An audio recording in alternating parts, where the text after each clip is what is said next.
Hi, and welcome to my gym. This is a part 2 series of my Psoas series of stretching and strengthening.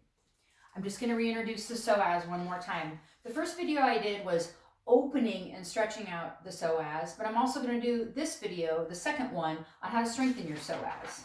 So just to review what your Psoas is, it's the muscle from your mid-thoracic, which is the middle of your spine, that goes all the way down through your to your femur bone, through your pelvis, okay?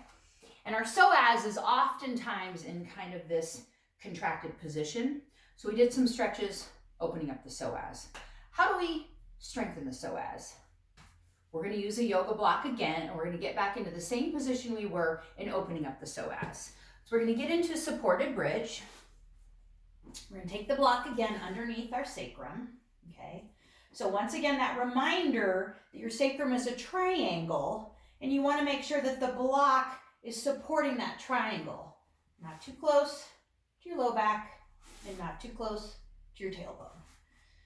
So to strengthen your psoas, this is all core strength, but this is also good for your psoas. But anytime we use any type of supported system, it's going to take pressure off your lower back. So if you have back pain when you're doing core, I also suggested that you use the block. So the first thing we're going to do is we're going to bring our knees up to tabletop. Okay, so tabletop is my shins are parallel to the mat and my knees are stacked over the ankle. And all you're going to do is you're going to lay here, and we're just going to be working the lower half of the body to strengthen the psoas. So kind of put your hands right across your low belly, and you'll feel probably a little bit of that engagement of that psoas muscle. And what we're going to do is we're going to start by lowering the right knee, tapping the heel without moving the left, and then bringing it back up. And then the left without moving the right and bringing this back up. So when you're doing this, I still want you to feel as though you're pushing the pelvis down onto the block, and you can alternate. Slow. The key here for hip stability is to not move the opposite knee, okay? That's the first one. You can do singles maybe on each side for 8, right? Do 8 on the left, 8 on the right. Maybe pause by taking one foot down and the other.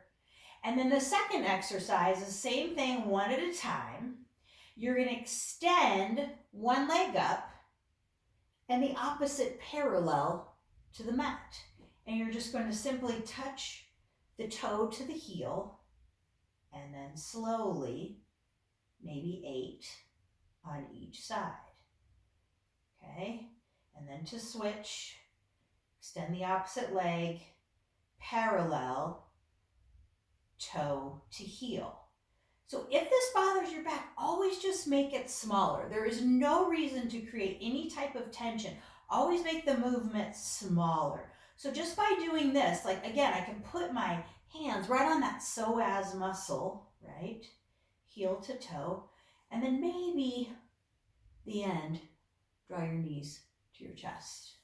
And then again, one foot at a time. If both of those exercises feel easy, which they may, you can then just slowly bring the heels to the floor, tap the heels, right? And then bring it back up. Do not pass the hip joint. So what I don't want is I don't want this exercise to be in the hip flexor. I want this to be really focused on the psoas. So again, inhale slowly, and then exhale, bring it back up. You can do 8. Slowly lower the left, slowly lower the right, remove the block, draw your knees in, come over to the other side, and you're finished. So those are 3 great exercises you can do to strengthen the psoas. Thanks so much for tuning in, and hope to see you soon. Happy spring!